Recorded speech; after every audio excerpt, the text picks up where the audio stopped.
மகாபாரதம் உண்மையாவும் இருக்கலாம், பொய்யாவும் இருக்கலாம்.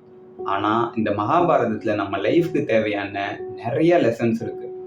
மகாபாரதம் ஒரு மனுஷனோட உணர்வு, அவங்களோட அதிகாரம், அகம்பாவம், செல்ஃப் கண்ட்ரோல், டிசிப்ளின் இது எல்லாத்த பத்தி ரொம்ப ஆழமா காட்டுற கண்ணாடி மாரி இருக்கு.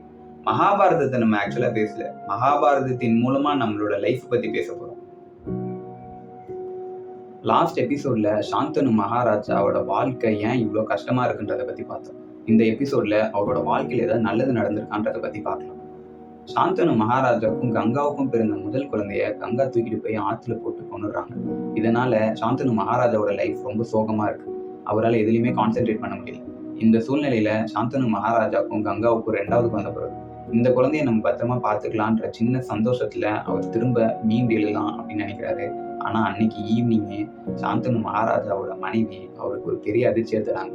தான் பெத்த குழந்தைய அதே மாதிரி முந்தானையில சுத்திக்கிட்டு அரண்மனையை விட்டு வெளியே போய் ஆத்தங்கர ஓரமா நடந்து போறாங்க. இதை பார்த்து சாந்தனு மகாராஜாவுக்கு புரிஞ்சிருக்கு, இந்த குழந்தையும் நம்ம மனைவி கொண்டுருவாங்க அப்படின்னு. இதையும் பார்த்துட்டு அவரால் எதுவும் ரியாக்ட் பண்ண முடியுது. ஏதாவது பேசினாலோ இல்ல தடுத்தாலோ நம்ம மனைவி நம்மளை விட்டு போயிடுவாங்கன்ற பயம் அவரை எதுவுமே பண்ண விடாம அப்படின்னு. கங்கா 2 குழந்தையோட நிறுத்தல, அடுத்தடுத்து 7 குழந்தைங்களை கொன்னு சாந்தனு மகாராஜாவோட வாழ்க்கையில பெரிய துயரத்தை கொடுக்குறாங்க. முதல் 2-3 குழந்தைக்கு ரொம்ப ரியாக்ட் பண்ண சாந்தனு மகாராஜா இப்போ ஒரு ஜட மாதிரி நின்றுடுறாரு. டெய்லி ஈவினிங் கங்கை ஆத்து ஓரமா போயிட்டு இறந்து போன தன் குழந்தைங்களுக்கு விளக்கேத்தி ஆத்துல பூ தூவி மரியாதை செலுத்திட்டு அங்கேயே ரொம்ப சோகத்தோட நின்றுட்டு இருக்காரு. இதே மாதிரி நம்மளோட வாழ்க்கையிலயும் நிறைய சம்பவம் சிமிலரா நடக்கும்.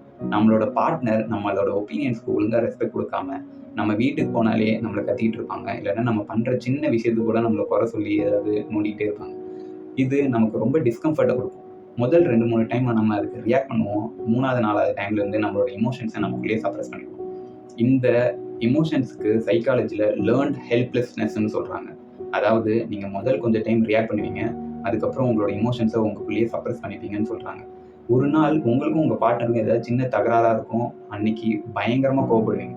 உங்களை சுத்தி இருக்கவங்க இதெல்லாம் ஒரு விஷயமா, இதுக்காக இவ்வளவு டென்ஷன் ஆகுறான்னு கேட்பாங்க. ஆனா உங்களோட கோபம் அன்னைக்கு நடந்த சம்பவத்துக்காக இருக்காது. பல நாள் உங்க மனசுக்குள்ளேயே சேர்த்து வச்ச கோபமா இருக்கும். உங்களுக்கும் உங்க பார்ட்னருக்கும் ஏதாவது பிரச்சனை இருந்துச்சுன்னா அதை அப்பயே பேசி தீர்த்துருங்க. இது உங்க பார்ட்னர் கூட மட்டும் இல்ல, உங்களோட சோசியல் லைஃப், உங்களோட ஃப்ரெண்ட்ஸ் யாருக்கிட்ட இருந்தாலும் அதை பேசி சால்வ் பண்றதுக்கான வழியை பாருங்க. சாந்தனு மகாராஜா ஹஸ்தினாபுரத்தின் ராஜாவா இருந்தாலும் அவரால் அவரோட உணர்வுகளை அவரோட வீட்டில் சொல்ல முடியாம ரொம்ப டல்லா இருக்காரு.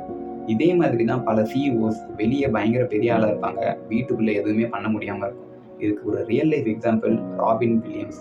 அவர் 40 வருஷமா அமெரிக்கால மிகச்சிறந்த காமெடியன்.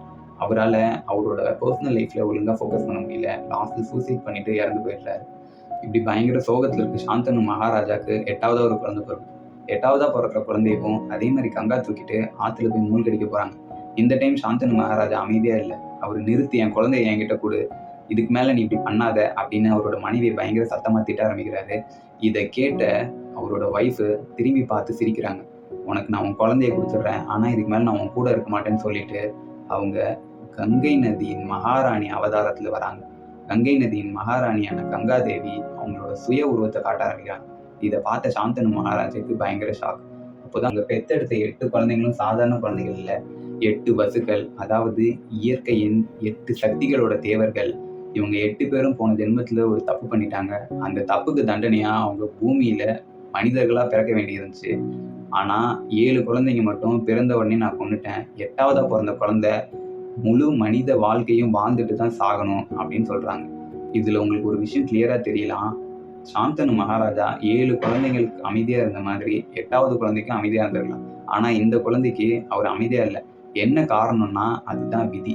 8வதா பிறந்த குழந்தை கண்டிப்பா முழு மனித வாழ்க்கையை வாழ்ந்தே ஆகணும்.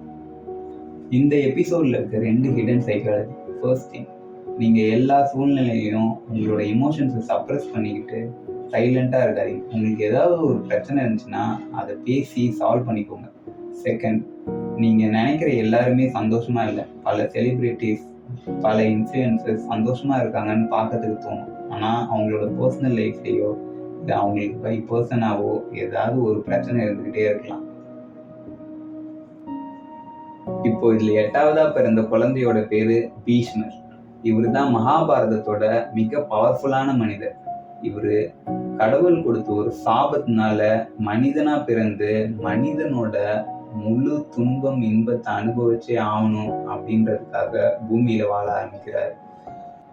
மாரல் ஆஃப் த ஸ்டோரி, சில விஷயம் நமக்கு தப்புன்னு பட்டுச்சுன்னா அது தப்புன்னு போய் சொல்லிடுங்க. அதை விட்டுட்டு அந்த இமோஷனை நமக்குள்ளேயே அடக்கி வச்சுட்டு அது பெருசா வெடிக்கிற வரைக்கும் பார்த்துட்டு இருக்காதீங்க.